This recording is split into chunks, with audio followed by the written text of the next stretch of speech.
এটা গরুর কলিজি।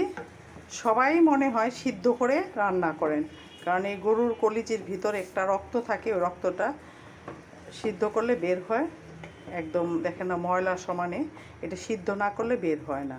তো এই গরুর কলিজিটা আবার ডাক্তাররা বলে যে সিদ্ধ করলে এটার গুণাবলী নষ্ট হয়ে যায়, কিন্তু ভাই খাইতে একটু খারাপ লাগে, এর জন্য সিদ্ধ করে নিতে হয়।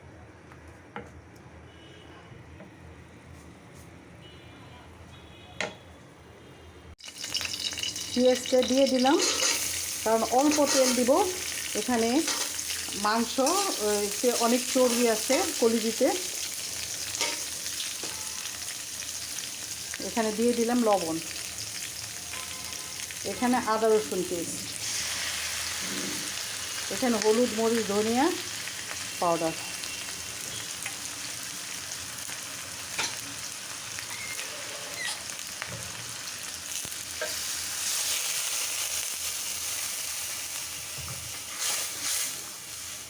এখন মশলাটা আমি কষাবো। এখানে গরম মশলা তেলে দিয়ে একটু ভাইজে নিচ্ছি ফ্লেভারটা সুন্দর আসার জন্য। গরম মশলা তেলে দিলে ফ্লেভারটা খুব সুন্দর আসে।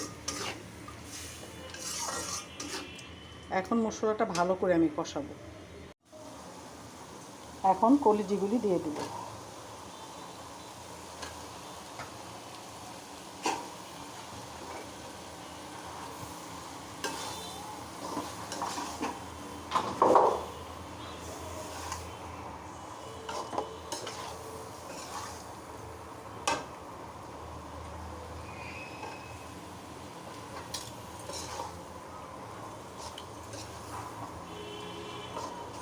কলিজিগুলি ভালো করে কষাতে হবে, তারপরে এটা আলু দিলে ভালো লাগে, আলু দিলে দেওয়া যাবে, আর না হলে পানি দিয়ে সুন্দর করে রান্না করতে হবে।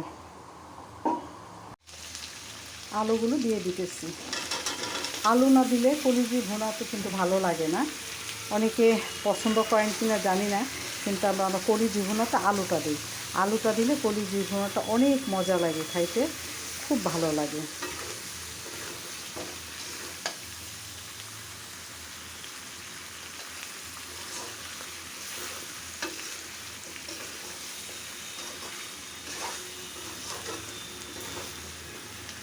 একটু কষাবো, তারপর পানি দিয়ে দেবো।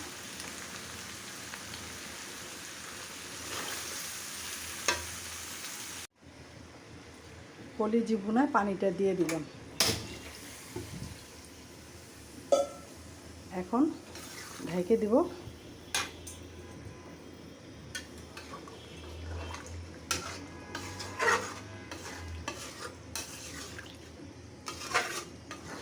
আর জিরা পাউডারটা দিয়ে দিব।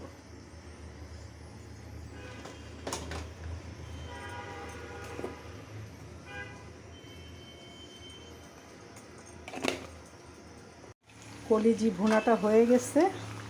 লাইক দিবেন, সাপোর্ট করবেন, শেয়ার করবেন, পাশে থাকবেন, সাবস্ক্রাইব করবেন।